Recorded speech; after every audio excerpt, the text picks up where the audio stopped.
it was supposed to be a journey of a lifetime. Instead, the destination for these men only welcomed hunger, sadness, and confusion. That was in 1914. Fast forward 100 years, and the story of the Komagata Maru is still moving those that hear it. Makes me really inspired to think about my ancestors that came here so long ago with really no idea where they were coming. Fourth generation Indo-Canadian Anita Dale, like many of the people gathered here today, remember and celebrate. I'm feeling so good and I'm feeling so proud to remembering those people.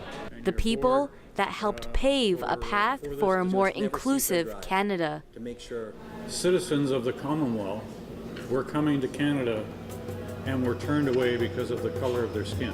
Not allowed to dock and offload, the Komagata Maru was detained by officials in Vancouver's harbor for 2 months, while the passengers faced near starvation and fatigue.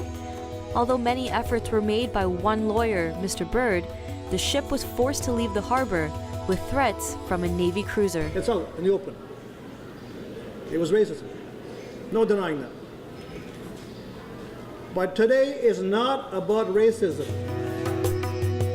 We're here to honor those individuals, the 376 brave men, women, children, who came here to try to open the doors of immigration to make it equal for everybody, not just East Indians, but everybody.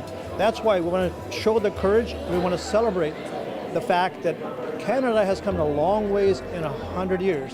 Darshan Jahal's father came to Canada in 1908. That was tough. He recalls listening to tales his father would tell him. These were sad stories because the families were left in India and the men came here to work, and yet they never complained. The Komagata Maru story lives in the hearts and minds of many Indians. My great-grandfather was on one of those boats, and if he had been one of the ones turned away, I probably wouldn't have ever been here. And now the government of Canada is recognizing it as part of its history with a commemorative stamp currently in circulation.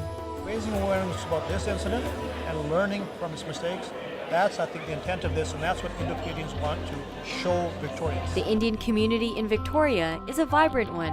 The community is very strong, and these kind of events, they're really proud to share this with people here. It's a very inclusive community.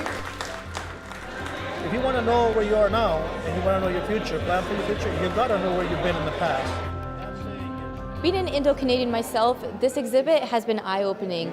My parents came to Toronto in 1970 and experienced some of the same struggles that we heard of today, but the common theme is that we're all looking forward to the future.